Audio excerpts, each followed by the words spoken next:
Aujourd'hui, retour sur l'événement du week-end.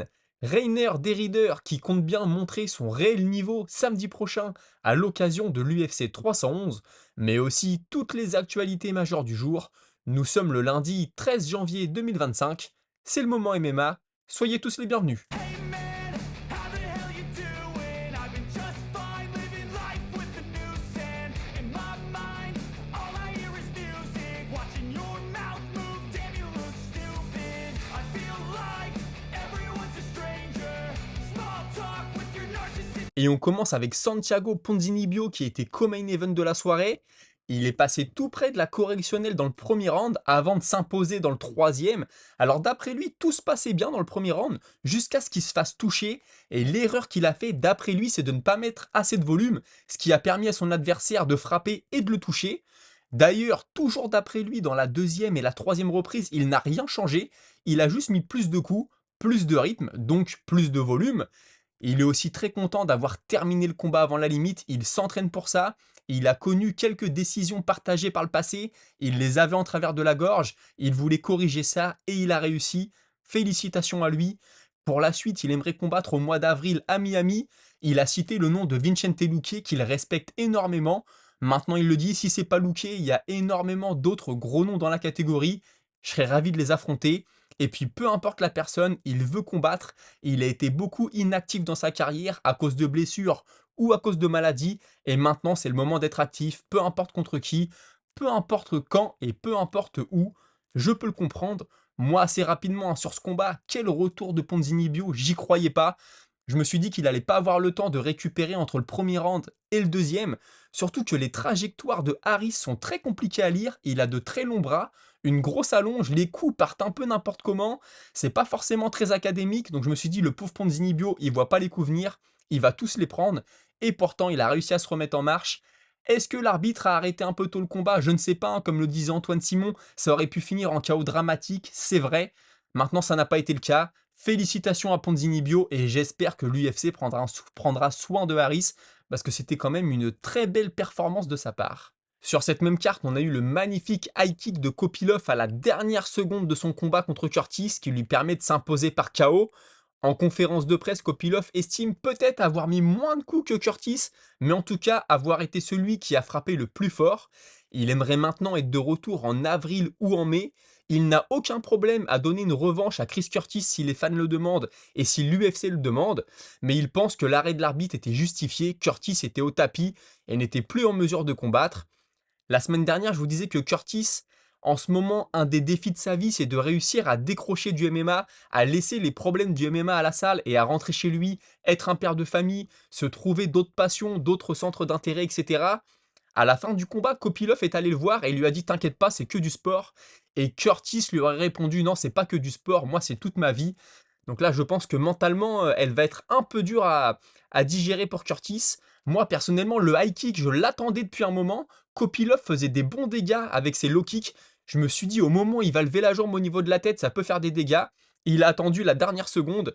Vous le savez, moi, Curtis, je suis pas le plus grand fan. Je trouve qu'il donne un faux rythme au combat. Voilà, j'ai du mal à suivre ses combats quand il avait affronté Barrio, si je dis pas de bêtises. Le combat était sur un faux rythme, j'avais totalement décroché. Ça a été dur, hein, pour Kopylov d'avoir un gars qui ne fait que de t'avancer dessus en permanence. Il avait la bouche grande ouverte à la fin. Quelques secondes avant de mettre le high kick, il était venu lutter. Je pensais qu'il voulait faire traîner le chrono, qu'il voulait aller chercher sa victoire à la décision. Et finalement, il nous sort ce high kick. C'était magnifique. J'ai aussi beaucoup aimé ses uppercuts qui étaient puissants. Donc très content pour Kopylov, un peu moins pour Curtis forcément, mais c'était quand même un bien beau combat. Il y en a un qui a récidivé samedi soir, c'est Rodriguez. Il a de nouveau volé l'invincibilité de son adversaire. En conférence de presse, il expliquait ne pas être étonné d'être l'underdog, hein, donc de ne pas être le favori du combat. Ça lui est arrivé tout au long de sa vie, tout au long de sa carrière, etc. Le plan pour lui était simple, c'était de rester debout et de défendre les takedowns. Il raconte avoir combattu des gars comme son adversaire pendant toute sa carrière, des gars qui cherchent à l'amener au sol en fait. Sa salle de sport, son gym est connu pour son striking. Tous leurs adversaires veulent toujours les amener au sol pour les tester. Lui, il est confiant dans son striking et il pense donc qu'avec une bonne défense de lutte, rien ne pourra l'arrêter. Il a aussi confié n'avoir aucun problème à continuer d'affronter de jeunes combattants. soit des combattants invaincus, soit des combattants qui montent et leur casser la hype, hein, comme on dit. Il fera ce que veut l'UFC. Il estime que c'est la meilleure promotion au monde. Bon, il a fait son petit coup. Voilà, j'aime beaucoup l'UFC. On sent que si l'UFC pouvait lui rendre, ça lui ferait très plaisir. Il pense aussi que son adversaire est jeune et qu'il va continuer de progresser. Il est très fier de sa performance. Il y a toujours des choses à améliorer, hein, même dans la victoire. Et lui pense que s'il avait été un peu plus patient parfois, ça lui aurait donné de plus belles opportunités. Et puis il veut être très actif cette année avec 5 ou 4 combats. Il vise la carte de Mexico City, et si ça se fait pas Mexico City, pourquoi pas Miami? Rodriguez, très belle performance, j'ai beaucoup aimé sa défense de takedown. Il y a eu du magnifique scramble au premier round, et à chaque fois qu'il a été amené au sol, il a toujours réussi à se relever. Il a un peu baissé le rythme dans le deuxième round, mais dans le troisième, il est revenu bien comme il faut. Et je pense que son adversaire, s'il prend la défaite comme il doit la prendre, c'est-à-dire comme une leçon, il va revenir, il va progresser. J'ai bien aimé sa mentalité, il a jamais lâché, il a toujours continué à avancer, il ne s'est pas résigné et je pense que ça peut être une défaite qui va l'aider à grandir parce qu'il a été jeté dans le grand bain à l'UFC en prenant Rodriguez qui n'est pas n'importe qui est un combattant complet et je pense que ça peut être une très belle leçon pour la suite de sa carrière. Sur cette carte, on a aussi eu le combat entre Almeida et Alassane. Alors les deux sont dans la même catégorie que Kopilov et Curtis, mais on avait l'impression qu'ils faisaient au moins 10 voire 15 kilos de plus. Ça sentait la poudre, ça frappait très fort. Je pensais qu'Almeida était fini, hein. Je pensais qu'il allait prendre un KO. Le contre est magnifique, le crochet dans l'axe qui vient au menton. Il n'y a pas grand-chose de plus à dire. C'était assez impressionnant, assez divertissant aussi, pardon. Dans le main event, Mackenzie Dern qui s'est imposée par soumission. On la connaît, hein, c'est sa spécialité, même si elle a déclaré que 2025 serait l'année du KO, qu'elle allait réussir à mettre un KO. Moi, vous le savez, c'est pas la combattante que je préfère, mais je dois avouer que son striking, même si je le trouve pas très beau, elle arrive toujours à surprendre ses adversaires avec des entrées assez explosives. Donc forcément, il faut encore qu'elle le travaille.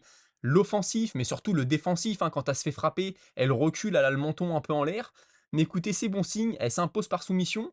Elle a montré un bon mental aussi, hein, parce qu'au premier round, elle amène le combat au sol, elle domine au sol, mais dans le deuxième round, c'est elle qui se retrouve sur le dos, avec son adversaire en position dominante. Elle aurait pu être brisée mentalement, mais ça ne l'a pas fait, elle a réussi à s'imposer, et félicitations à elle. Et j'allais l'oublier, hein, mais en ouverture de card, on a eu Sorano contre Medic. Bon, ça a été très rapide, KO expéditif. On n'a pas appris grand-chose, si ce n'est que Soriano frappe très fort. On le savait déjà, je pense qu'elle est dure à digérer pour Medic. Première carte de l'année, ouverture de carte principale, tu te prends ce genre de KO. Malheureusement, ce sont les risques du métier. On va un peu se projeter maintenant direction l'UFC 311 qui nous attend samedi prochain avec Reiner Derider qui a commencé l'interview en revenant sur son dernier combat qui était le premier à l'UFC pour lui. Je rappelle que c'est l'ancien double champion du One. Il estime avoir trop respecté Mertiert et puis c'est aussi son premier combat comme je viens de le dire dans la Big League. Il y a eu un peu de stress mais il a quand même reçu un bonus secret, hein. Il s'était imposé avant la limite, il n'avait pas eu de bonus officiel mais il raconte que l'UFC lui a fait un petit virement, ça valait pas les 50 000, mais c'est toujours ça de prix. Et puis il promet aussi d'être plus agressif le week-end prochain face à Kevin Holland. Il va tout de suite mettre la pression.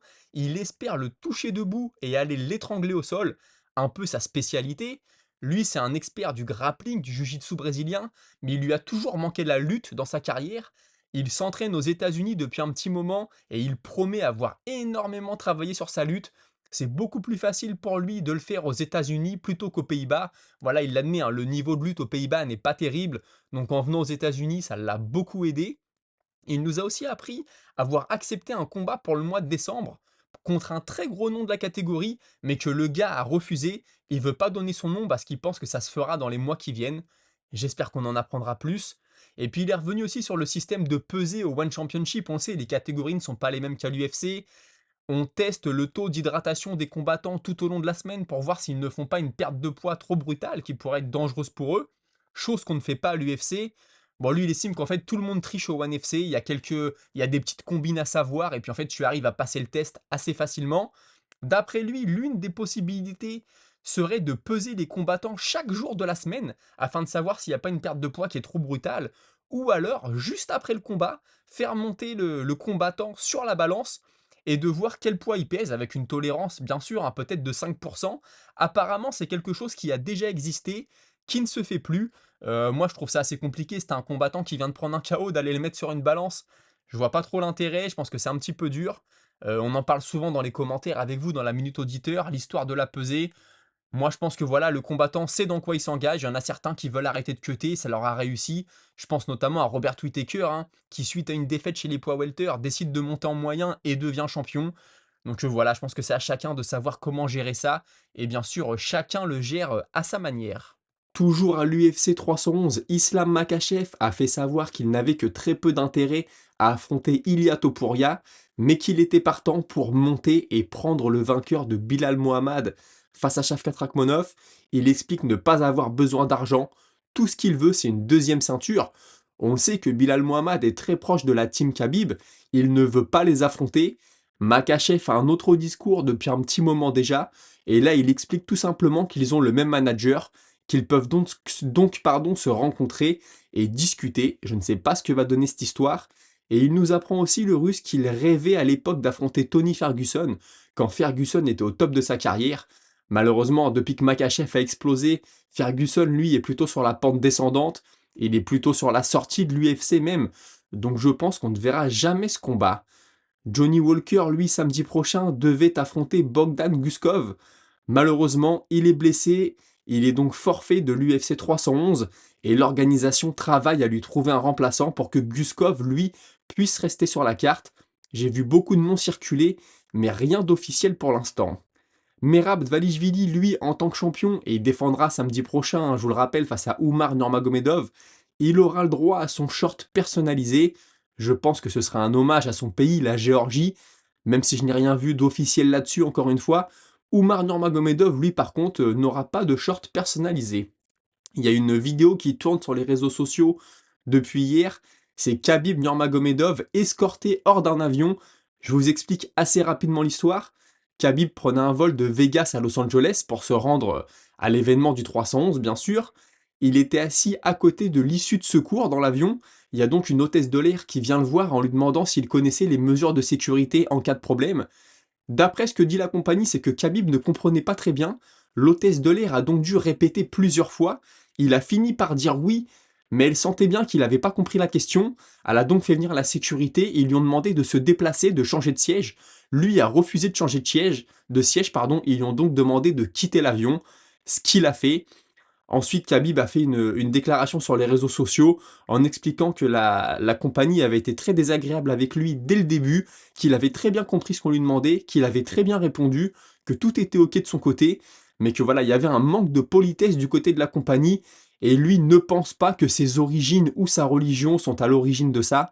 Pourquoi je vous dis ça? Parce qu'il y a le Council on American Islamic Relations, donc je pense que c'est une sorte de conseil des relations islamiques des États-Unis, je pense, qui a sorti une lettre dans laquelle ils accusent la compagnie en gros de faire du racisme, d'avoir fait ça parce que Khabib est musulman et que ça se voit sur lui. Lui, il a tenu tout de suite à calmer la chose en disant qu'il ne pense pas. Tout ce qu'il demande, c'est que la compagnie soit un peu plus polie la prochaine fois qu'ils auront affaire à lui. On sort de cette UFC et Dominic Cruz nous explique qu'il aurait beaucoup aimé avoir une revanche contre Henry Cejudo. Je rappelle que Cejudo l'a battu, l'a finalisé il y a quelques années même, mais que d'après lui, Cejudo le fuit non pas parce qu'il a peur dans la cage, mais parce que Cruz, lorsqu'il y a des conférences de presse, est assez virulent avec ses mots envers lui et que Cejudo n'aurait pas la matière mentale pour lui répondre. C'est du grand Dominic Cruz et ça ne m'étonne pas de sa part. Thomas Pinal, lui, s'attend à un moment ou un autre à affronter John Jones. Il dit que lui avait déjà donné son accord. Dans les semaines qui viennent, ça devrait se débloquer. En tout cas, il a déjà commencé à s'entraîner parce qu'il ne voudrait pas que l'UFC le prévienne au dernier moment et que du coup, il soit pris par le temps. Israel Adesanya et Robert Whittaker ensemble à l'entraînement. Nouvelle année, nouveaux amis, c'est ce qu'a posté le Style Bender sur les réseaux sociaux. Je pense que ça ne peut être que bénéfique aux deux. Pour rappel, ils se sont affrontés 2 fois.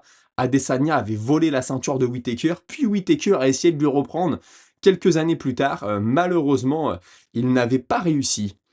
Colby Covington déclare qu'il croit toujours à la ceinture, que Daniel Cormier était champion à 41 ans, lui n'en a que 36 et il pense qu'il pourrait battre assez facilement le champion de sa catégorie, Bilal Muhammad.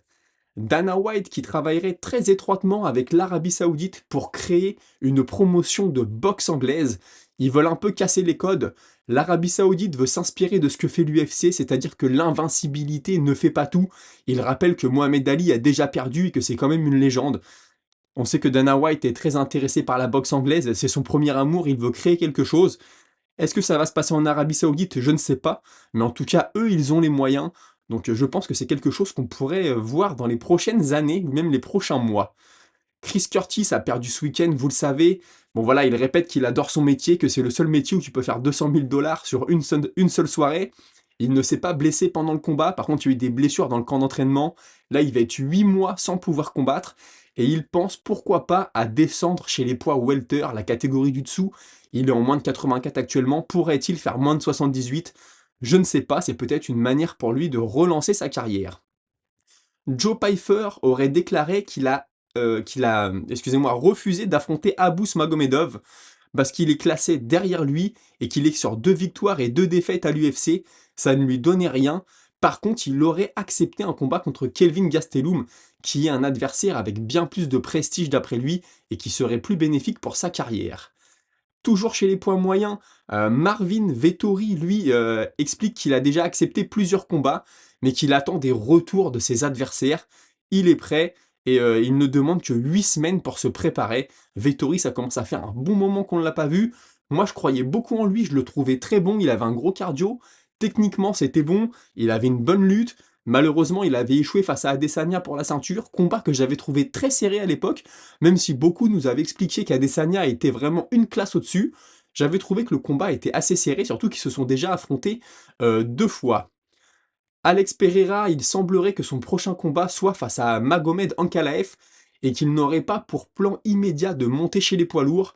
Il a même déclaré que s'il devait monter dans la catégorie du dessus, il lui faudrait 6 bons mois de préparation afin que son corps soit vraiment dans les conditions optimales. Une grosse rumeur, et on en reparlera dans la Minute Auditeur, Diego Lopez affronterait Yair Rodriguez le 29 mars lors de l'UFC Mexico City, un combat qui fait d'après moi énormément de sens. On a aussi Brandon Royval qui va affronter Manel Capé le 1er mars. Je crois pas qu'on en avait parlé, mais ça fait un petit moment que c'est sorti d'après moi. Au moins vous avez l'info. Et puis on termine avec Ronda Rousey qui a donné naissance à son deuxième enfant. Ronda n'est plus à l'UFC depuis un moment, elle a expliqué qu'elle ne reviendrait pas. Je sais qu'elle a fait un peu de catch, mais là il semblerait qu'elle soit passée à un tout autre moment de sa vie. Écoutez, c'était tout pour aujourd'hui, j'espère que vous avez apprécié, mais ne quittez pas. Tout de suite, on passe à votre moment avec la Minute Auditeur. Et la minute auditeur, je la commence avec Christopher Johnson. Tu m'as laissé un long message, je vais en lire qu'une partie qui concerne Sean O'Malley. Tu me dis, O'Malley qui se remet en question, c'est bien, il doit se focaliser sur la défense de lutte, qui est sa plus grosse lacune. En témoigne son combat contre Merab ou encore celui contre Petroyan. En revanche, pour moi, il a le meilleur striking de sa division. À voir ce que Talbot va donner car il ressemble physiquement et techniquement à Sean. Ça pourrait faire un antagoniste parfait avec un knockout power qui fait flipper, mais on aimerait voir ce qu'il vaut au sol. Bah écoute Talbot, je vais vous en parler dans la semaine justement, il s'exprimait, il a donné une petite interview, donc je reviendrai là-dessus. Et O'Malley, t'as raison, il a un super striking, c'est un super contreur. Avoir une encore meilleure défense de lutte, je pense, lui donnerait confiance dans son striking. Contre Merab, je l'ai senti beaucoup trop hésitant, il avait peur de se livrer et de se faire contrer sur un takedown. Et je pense qu'avec une bonne défense de lutte, il pourrait de nouveau aller tutoyer les sommets et pourquoi pas récupérer sa ceinture. Ensuite, on a Keor qui me dit quelle suite pour BSD selon toi? À quand le title shot et la première ceinture UFC française pour Manon Fiorot? Alors BSD, j'en ai déjà un peu parlé. Moi, je pense qu'il doit bien s'entourer. J'ai pas de conseils à lui donner, bien sûr. Mais il semblerait qu'il soit dans une salle où trouver des sparring de très haute qualité, c'est compliqué. Il est plus avec son coach Warin. Moi, je pense qu'il lui faut une équipe vraiment professionnelle autour de lui. C'est tout ce que je lui souhaite. Pourquoi pas essayer de tenter l'aventure dans une grosse salle aux États-Unis? Un Moïcano en avait parlé. Je pense que c'est quelque chose qui se tente. Là, son prochain combat, s'il reprend une défaite, ça va devenir très très compliqué. Et aussi mentalement, je pense, même si je ne doute pas que mentalement ce soit très fort, hein, sa carrière parle pour lui, sa carrière sportive mais militaire aussi. Mais voilà, BSD, moi j'espère qu'il va revenir. J'ai pas envie de tirer sur l'ambulance comme on dit, hein, maintenant qu'il a perdu, de lui cracher dessus. Dès le début, vous vous en souvenez, quand je vous en parlais, je trouvais que sa défense debout faisait un peu peur, qu'il était un peu bourrin, mais il gagnait. Alors je me disais peut-être que lui n'est pas comme les autres. Bon bah finalement là il est sur 2 défaites de suite, mais j'espère vraiment qu'il va trouver la solution. Au sol, c'est très fort, hein. Franchement, ce qu'il a fait à Poirier, lors de leur combat, le premier round qu'il lui met, c'est quand même très impressionnant. Moi, je trouve que c'est debout, ça pêche. Il se livre beaucoup trop, il prend beaucoup trop de coups. Les middle kicks envoyés comme ça à la volée, on l'avait dit, ça allait un jour se payer cash, ça s'est payé cash contre Moïcano, mais je lui souhaite de revenir, je lui souhaite de faire les ajustements et j'espère qu'on le reverra au top dans la cage. Jinko d'Autriche qui me dit: «J'adore le parallèle entre le K1 et l'UFC. K1, premier gala de la Ligue dans l'Hexagone en 2002. Main event, le banner, meilleur lourd de kickboxing contre Mark Hunt, meilleur lourd en kickboxing Samoan. Et à l'UFC, premier gala de l'Hexagone en 2022. Main event entre le meilleur lourd français MMA Cyril Gane et le meilleur lourd samoan de l'UFC en MMA Tai Tuivasa. 20 ans d'écart, deux duels franco-océaniens chez les lourds qui ont marqué l'histoire de leur discipline. T'as entièrement raison, j'avais pas fait le parallèle, c'est très intéressant. Mais par contre, le banner, comme je te le dis, on l'appelle le roi sans couronne. J'espère que ça ne va pas porter la poisse à Cyril Gane. Ensuite, on a Jordan Herman qui me dit: As-tu des nouvelles de Yair Rodriguez? Il est encore classé numéro 2 chez les moins de 66 kilos, alors qu'il est sur deux défaites de suite, Volk et Ortega. Ortega est classé 5 en plus, donc c'est à n'y rien comprendre. Il était plutôt actif avant, et là, plus rien. Est-il blessé? Bah, au début, je te disais que non, en effet, moi, je l'avais entendu dire qu'il voulait combattre à Mexico City, et là, j'ai vu tomber la nouvelle, et on a Cool de Shanghai qui le dit, la rumeur, c'est Diego Lopez contre Yair Rodriguez à l'UFC Mexico City. Personnellement, j'y crois énormément, hein, les deux sont originaires de là-bas, donc je pense que c'est un combat qu'on pourrait voir. Et justement, Cool de Shanghai qui me dit: Burns contre Morales, un bon choc chez les welter. On verra si Burns sera ou pas définitivement sur la fin. Il est sur une série de défaites et il était complètement absent contre Brady. J'étais persuadé que l'UFC allait faire Burns contre Covington. Moi aussi j'y croyais, hein. Deux welters qui ont brillé, qui sont un peu sur le déclin. Je pensais qu'on allait les faire s'affronter. Maintenant, je pense que Burns a encore envie de montrer qu'il est là, montrer qu'il peut jusqu'à la ceinture. Prendre Covington n'aurait pas forcément prouvé grand-chose, surtout vu la série sur laquelle est Covington. Mais prendre Morales, là pour le coup, je pense que ça peut vouloir dire beaucoup. Et on finit avec la petite blague de Skill qui me dit: selon une légende maya, Conor McGregor affrontera le plus fort des kangourous, mort d'Australie le 12-12-2012. Oups, c'est passé, non réalisé. Et oui, c'est la petite blague pour McGregor qui doit affronter tout le monde, Logan Paul, KSI, etc. Ça m'a fait sourire, donc je vous la partage.